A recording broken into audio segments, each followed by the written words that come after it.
सन 1565 मुस्लिम शासकों द्वारा भारत पर काबिज हुए लगभग 600 साल बीत चुके थे।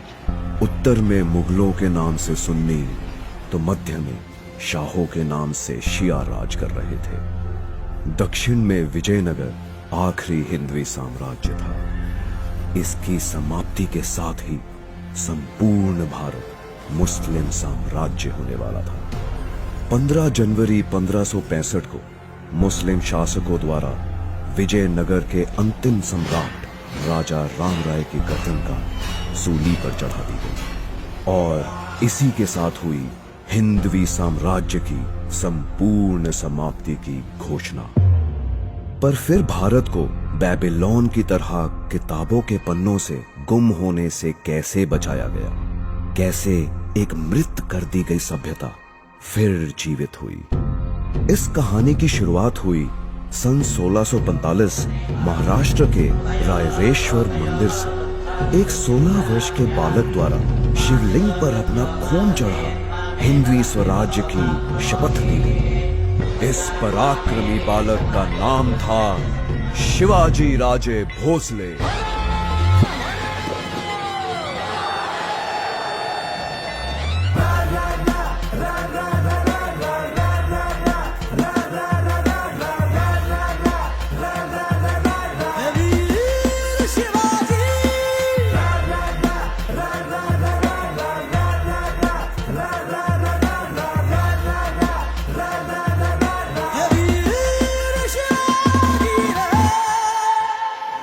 केवल 16 वर्ष के इस बालक ने 2000 की सेना के साथ विश्व की सबसे बड़ी सल्तनत को चुनौती दे डाली। एक एक कर वो मुगलों व शाहों के किले जीतने लगा। सन 1659 में मुस्लिम जगत के सबसे खूंखार सिपह सलार अफजल खां को शिवाजी से निपटने के लिए भेजा गया।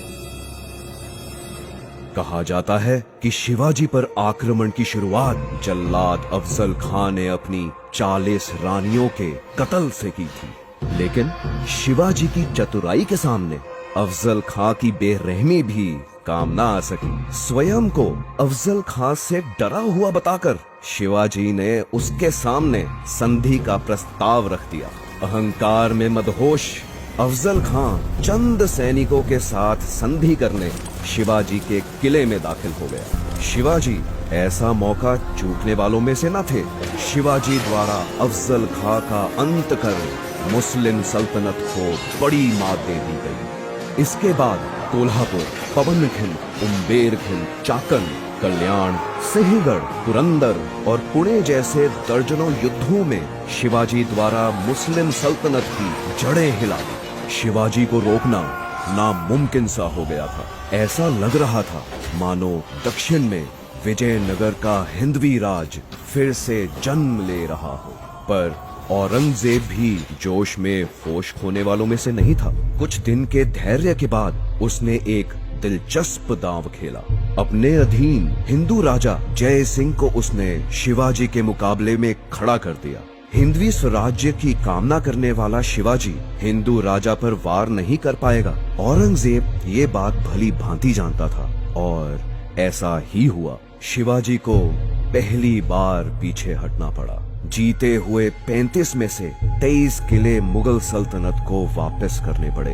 एक बार फिर भारत भूमि के किसी योद्धा को अपनों के ही कारण परास्त होना पड़ा। इसके बाद शिवाजी ने एक हैरान कर देने वाला निर्णय लिया। उन्होंने औरंगजेब को एक पत्र लिख उसकी ओर मित्रता का हाथ बढ़ा दिया। सब स्तब्ध रह गए। शिवाजी इस दांव से क्या हासिल करना चाहते थे, किसी को कुछ नहीं समझ आ रहा था। शिवाजी को झुका हुआ देख औरंगजेब काफी प्रसन्न हुआ। मुगलों से हाथ मिला शिवाजी द्वारा दक्कन की शिया सल्तनतों को जीता जाने लगा। संपूर्ण भारत को मुगल शासन के अधीन देखने का इच्छुक औरंगजेब शिवाजी की कुशल रणनीति से बेखबर था और दक्कन में शिवाजी की इन जीतों को अपनी जीत समझ रहा था और आखिर एक दिन 6 जून 1674 में शिवाजी ने 50,000 से अधिक ब्राह्मणों, पुरोहितों, क्षत्रिय राजाओं व व्यापारियों को एक भव्य समारोह में एकत्र किया। सबके सामने वेद मंत्र उच्चारण के बीच शिवाजी ने स्वयं को छत्रपति घोषित कर दिया। हिंदवी सल्तनत अब एक स्वतंत्र सल्तनत ऐलान की जा चुकी थी।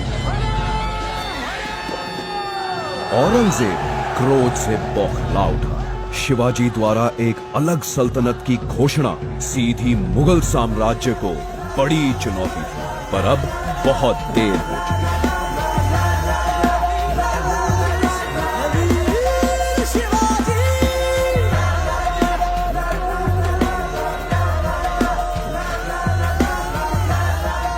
औरंगजेब के साथ संधि की आड़ में शिवाजी द्वारा अपार शक्ति इकट्ठी की जा चुकी थी। सैकड़ों किलों को फतेह कर हिंदवी सल्तनत का प्रभाव पूरे दक्षिण भारत में फैला दिया गया था और अब उत्तर के मुगल साम्राज्य से निपटने का समय था। लेकिन एक दिन 3 अप्रैल 1680 को अचानक शिवाजी की मृत्यु की खबर आई। सभी की धड़कनें रुक सी गई, समय थम सा गया।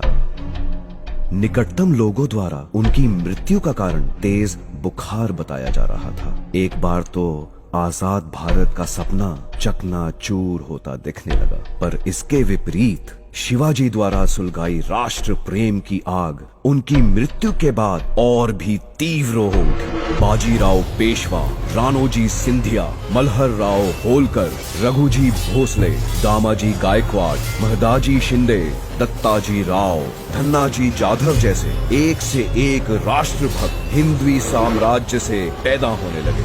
देखते ही देखते बुंदेलखंड, गुजरात, अजमेर, बेरार, मुल्तान, अवध, आगरा, इलाहाबाद, लाहौर, एक के बाद एक सभी मुगल राज्य गिरते चले गए। 1760 तक मुगल सल्तनत सिर्फ दिल्ली के इर्द गिर्द सिमट कर रह गई। उत्तर में पेशावर से लेकर दक्षिण में पौंडीचेरी तक हिंदवी स्वराज्य का परचम फैल गया।